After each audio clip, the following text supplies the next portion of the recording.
everybody. So today we're talking with the CEO and co-founder of Real Broker, Tamir Poleg. We're talking about the culture of the company, the technology that we have here, and his vision for the future of Real Broker and the real estate industry. Tamir, how are you? Thanks so much for doing this with me today. Great. Thank you for having me again, Malcolm. It means that I didn't fail the first time, so that's good news for me. But excited to be here. And hi, everyone. Yeah, absolutely. I'm super excited about this. I love picking your brain. Well, let's just jump right into it. So one of the cool things that was announced at the 2022 One Real conference was this concept of One Real, where Real Broker has bought a mortgage company, they bought a title company, and we obviously have the real estate component to that as well. Can you talk to us about like what is your vision for One Real, and like what are the advantages for the agents and the consumers of having all three of those assets under the same company? Sure. So One Real is a product concept, and it's also a cultural concept. And let's focus on both. So on the product side, we believe that there's an opportunity to create a seamless end-to-end home buying experience by building a layer of experience over existing building blocks in the real estate space, meaning brokerage services, mortgage services, title services, and insurance, which right now are completely separate. And they will continue to be separate in the way they operate. But we believe that there's an opportunity to create a layer of experience that will feel as if the experience of looking at homes, getting a mortgage, getting from A to Z, from starting to look for homes up to closing in one seamless experience is achievable. And this is what we're building right now. This is why we call it One Real, because we want to own, and we actually do own, all the building blocks of this puzzle. And what we are working on right now is just building this technology that will enable our agents' clients a smoother, faster, more enjoyable transaction overall. Okay. And on the culture side, we are now at over 8,000 agents. And sometimes when you're building a company with a certain model, it calls for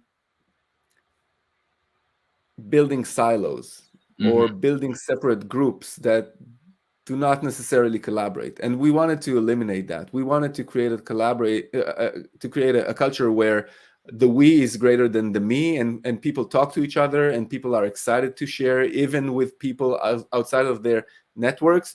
We believe that by chopping a community into a lot of small pieces, you're missing out on a lot of value. So for us, One Real is also a cultural concept where everyone's a part of one big thing instead of a lot of small networks that don't really interact or talk to each other. Yeah, I've heard you talk before about the network effect and how the larger the network is, the more valuable it becomes. Larger Facebook is, more people on it, the more valuable it becomes. And so I love that you're applying that to our community. And that kind of brings me into my next question about co-sponsorship, which is something else that you just recently rolled out. I actually have somebody joining today, and I'm co-sponsoring them with somebody. They're kind of a newer agent, so I found another agent in their market center to co-sponsor them with, to kind of give them some more mentorship, some help with that. And what do you think the impact of co-sponsorship is going to have on the company, on the agents joining the company? Well, first we have to understand why co-sponsorship was even born, and we are extremely excited about it. But as a company, we constantly look for ways to benefit with our agents. A, B, we also are always mindful of culture. So when we looked at the number of agents that are actually engaged in agent attraction, we realized that it's just a too small of a number. And we started talking to agents and asked them, why are you, we know that you're excited about the company. Why are you not having conversations with other agents that about coming into Real? And the theme that we heard was, we want to attract agents. We don't really know how to have those conversations. We are afraid. We don't know how to contact them. We don't know how to pitch. We don't know how to answer questions. So we can educate our agents, but we thought that if we created an alignment of interests between agents that are interested in attracting, but do not know how, and agents that actually know how to attract, that can team up together and attract agents this way, and just share revenue, as co-sponsors, that would be a big win, especially for the agents that are not right now attracting others. So that was one thing. And then as we started thinking about it, we said, okay, right now the way the company is built is that, you know, people have their own revenue networks or revenue share networks. And we do see a lot of cross collaboration between the different networks. But all of a sudden, if I'm in one network and you're in another network, and we can partner up in attracting agent C, you create some sort of a grid, of a mesh, instead of creating a lot of lines. And for us, that was fascinating to try and evaluate what the impact is going to be on culture. So, you know, it's never been tried in the industry. We are the first one to try it. And I hope that we will accomplish those two goals of enhancing collaboration and also giving a much better chance to every agent to go and build a revenue share stream. Yeah, I love the idea. Is I feel like you're spreading the wealth around. Like more agents are going to receive revenue share because of this. And like absolutely you're right that we're kind of like intertwining the network. So the agent that I'm co-sponsoring somebody with today, they're down in Florida, completely different upline or downline than me. You know, I'm not, there's no real connection there, but we're just both kind of friends, and we're going to kind of co-sponsor somebody in, and now we're kind of entangled together. So it's really is going to kind of incentivize collaboration and kind of that intertangle that community. Now, I hear that's amazing. This is exactly what we were aiming for, and hopefully, many more agents will do the same and follow you. Yeah, I think it's especially going to be good for like newer agents. Because I'll be honest, like I'll get like a brand new agent reaches out to me, and I'll be like, you know, let me just connect you with somebody in your area. They can be your sponsor. But now I can kind of co-sponsor them with somebody in their area. And yeah, I think it's a better experience for everybody all around. Now, I hear you talk about like culture and community a lot. Like that's obviously like really important to you. And I feel like agents that are outside of Real, they kind of undervalue culture and community, right? If they've never had a good community, a good culture, they kind of undervalue it. So like, I just wonder, like, how important do you think the culture and community is to a company, and like, how big is that to like the value proposition that Real offers to the agents? We are in a people's business, and I think that culture is probably the most important secret sauce that we have in the company. I know that a lot of people are either never felt the right kind of culture, or they're discounting culture.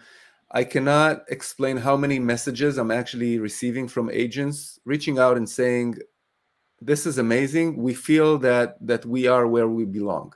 And just the understanding that you're a part of a group of people where you feel as if this is where I belong, I'm right where I need to be, that gives you an amazing comfort as a professional, as a human being. So I think that culture, aside from having an amazing impact on people, on people's lives, it also creates a lot of collaboration and helps people in their businesses. You know, the power of having thousands of agents on the network, and all of them willing to share, to think together, to brainstorm, to help each other, that's just a huge multiplier in everybody's businesses. So I think that just tapping into, you know, Real as a network, just that by itself gives you a huge opportunity to take your business to the next level. Right. Yeah, I love that. And like, so obviously, I think that community that you're creating, this 8,000 agent community of mastermind partners and people to train from, is like a big part of like of the value of joining Real. But I think that technology comes in as like in second place, right? We got excellent technology. I love the agent app. I love Chime and Workplace and everything that we have. And at the One Real conference, you guys talked a lot about the tech that you're rolling out with soon in 2023. Can you give us a little insight on like what new technology are you going to be rolling out with in 2023? What can we expect to see? Yeah, so just recently we replaced SkySlope with our own transaction management system, and we will continue to enhance and grow that system. We are planning to launch our own e-signature product as well. We're working on a consumer-facing app. As I said, your buyers will be able to apply for a mortgage, search listings, communicate with you. They will have a pizza tracker of the transaction. They will be able to choose a title company with a click of a box. So it'll just make their lives easier. They will be able to choose the closing day. They will be able to have a guaranteed closing instead of just waiting for a clear to close. And who knows whether this will arrive or not. They will have 100% certainty that what we told them that we are going to offer them in terms of a mortgage, this is exactly what we can deliver on. There will be no surprises. So just delivering a lot of certainty, speed, and convenience to consumers through technology. We have some crazy ideas when it comes to fintech-related products for agents. So things that truly can change your lives, and things that have You said never been tried before. fintech. What is that? So financial technologies Oh, related products. So think about the fact that Real processes tens of thousands of transactions and hundreds of millions of dollars in revenue. And as we think about agents as small businesses, and even as individuals and families, we think that there are a lot of ways to benefit with our agents as small businesses and as families, ways that are outside of the box, ways that nobody else tried before.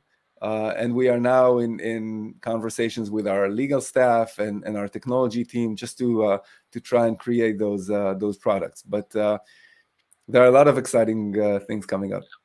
I love how much Real is constantly pushing the envelope and constantly trying to innovate.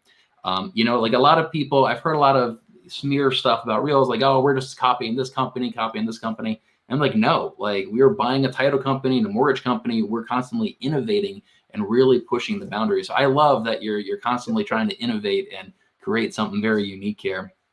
And in many ways, it's great that people are trying to compare us to other companies and saying that we're trying to copy this company or the other, because I think that they truly do not get what's being built here.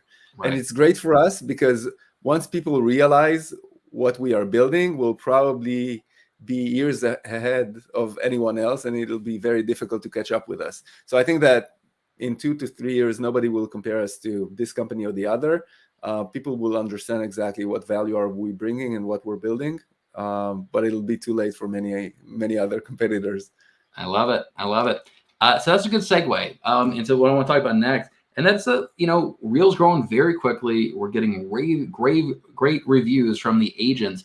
And there are other real estate agents with other companies that I think are a little threatened by that. And there are people putting out information that I don't think is accurate about Reel. And so I want to kind of ask you point blank some of these claims about Reel, kind of get your take on them. And so one of them is that Reel is massively in debt. I've heard people claim that we're $20 million in debt. I've heard one guy claim that we're $250 million in debt. Can you touch on that? And I know that Real publishes their financial reports every quarter, but can you touch on that? Like, is Real financially like massively in debt, like some people are claiming? Sure. Well, first of all of the disinformation out there that's being spread by people who have maybe different interests than ours it's sad more than anything else. And I've heard everything. I've heard about the debt. I've seen some messaging sheets that some CEO is sending to their agents. To me, it just shows that if you're not confident in the value that you're building, you need to talk about what others are doing or what others are missing. I think that as a company, we will never say anything negative about anybody else, because I'm pretty confident, or I'm very confident about the value that we're bringing to the industry, to our agents. In terms of debt, we're publicly traded. It's very easy to take our balance sheet and read through the lines, and you can see that we have exactly zero debt. Zero. There's a line on balance sheet called payables, and payables for brokerages is the amount of money that The brokerage owes their agents for transactions that have closed on the date that the balance sheet was edited, but have not yet paid because maybe we didn't receive that money or any other reason. So I think that what some people are trying to do is confuse the payables with being in debt, which, is not true. Okay, that's great to hear. Because yeah, I hear that from a couple of pretty influential people, which is super frustrating. Another thing that I often hear is about regards to the ownership of the company. Some people claim that not the CEO doesn't own enough, the agents don't own enough. There's too many by this person, too many of this person. Can you touch on like on the ownership of the company and how much is owned by the agents versus you versus investors, that sort of stuff? Sure. I think that first of all, it's important to understand that when companies go public, typically the founder owns anything between, I don't know, 3% to 10%, 11%, 12%. I mean, if you look at Elon Musk, at Twitter, Google, Microsoft, all of those companies, Apple went IPO where the founders held 15% or less of the company. So it's extremely unusual for publicly traded companies to have one shareholder who owns 40, 50% of the shares. This is actually extremely not healthy because I like to compare it to being in a democracy versus being in a dictatorship. When you have one person controlling the company, that's a dictatorship. And I don't think that you want to be in one or I want to be in one or live in one.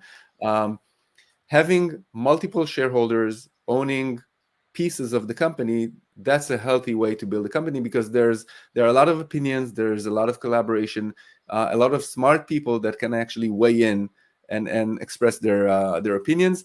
This is what's happening at Real. So management founders own about 25% of the company accumulatively. I personally own about 11% of the company if we're including my options. Our biggest shareholder is a VC/private equity fund called Inside Partners that owns about 19% of the company. So we have a very healthy mix where there are a lot of people who believe in the company, believe in each other, and want to cooperate, and together they own a meaningful share of the company, versus being in a situation where one individual owns 40, 50% of the shares and they can do whatever they want. Now, agents, it's very difficult to track agent ownership because agents buy and sell in the open market.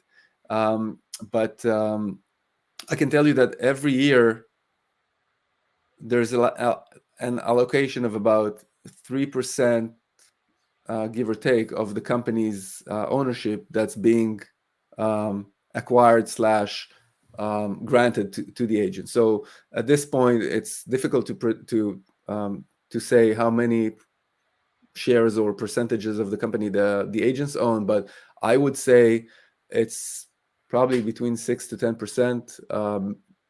There's a good chance that it's more than 10%, and that ownership interest will only increase over time just because of our very generous equity program.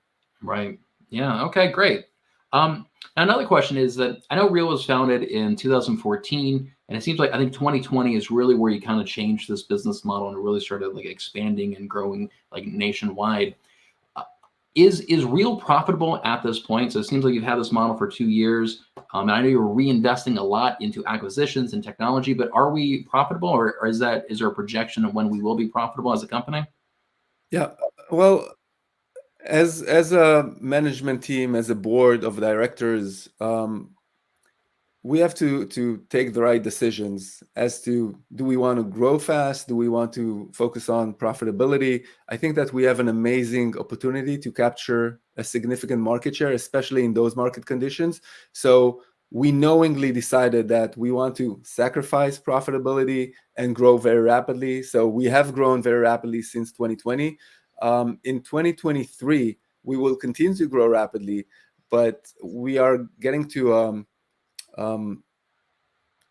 the scale that's needed in order to turn profitable. So our internal plans are to become adjusted EBITDA profitable in the second half of the year, as well as continue to grow. So I think that even right now, even in 2022, it was not that we were very unprofitable. So just to give you an example, in the third quarter of 2022, which was the last quarter that we released, we burned through $700,000.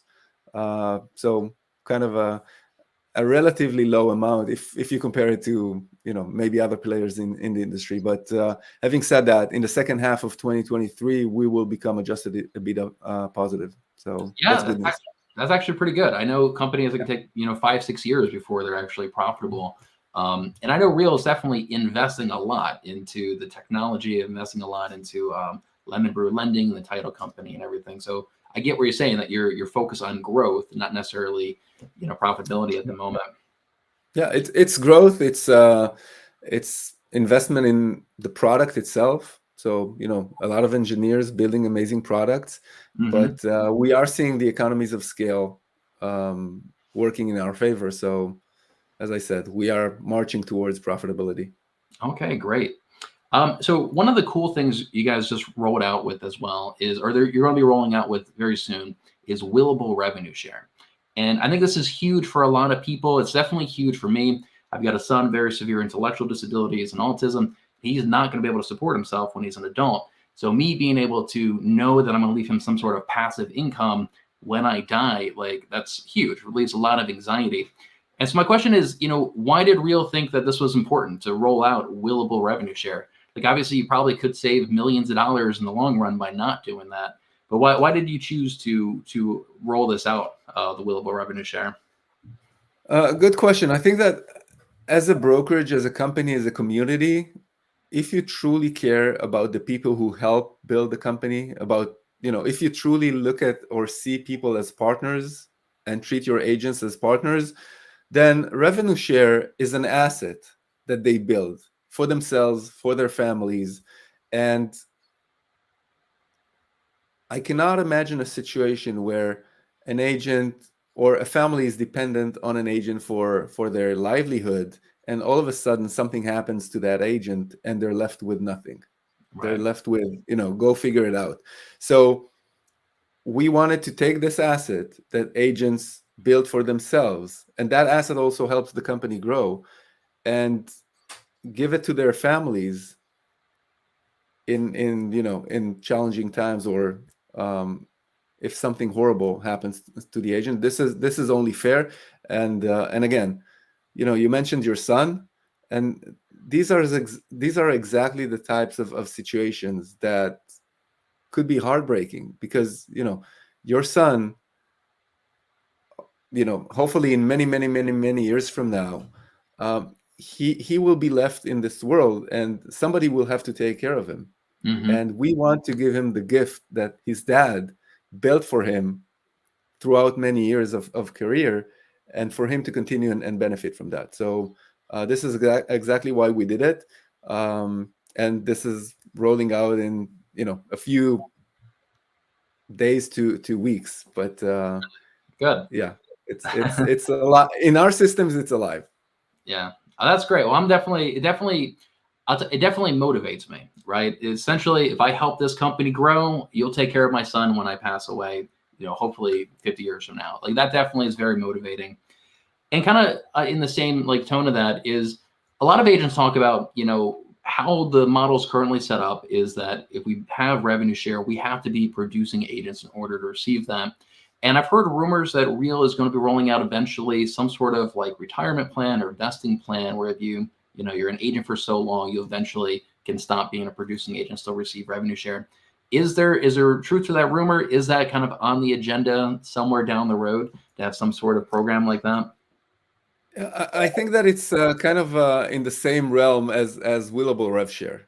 At the end of the day, if you're an agent and you help the company build to where it is right now, and you invested many years of your lives and of your career in helping the company grow, we believe that this asset that you help build should help you when you retire, or when you can no longer sell real estate for various reasons. So there are a lot of discussions right now within the company. How do we build something like this to continue and take care of our agents, even when they're no longer able to sell real estate or choose not to sell real estate anymore. And I believe that we will do something about it, and we will launch, a program that will answer to that at some point in 2023. Okay, great, man. It sounds like a lot of cool things are coming in 2023 to Real. I'm excited. Yeah. I mean, we have an amazing team that's working extremely, extremely hard, and there are a lot of great ideas. There are a lot of great ideas that are coming from our agents, and we're trying our best to make them happen. Yeah. Well, Tamir, man, I really appreciate your time. Maybe we'll have to do this again another 6 months or so and kind of talk about some of these other things that are rolling out in 2023. Sure, I would love that. Thank you, Malcolm. All right. Thanks so much. Goodbye. Thank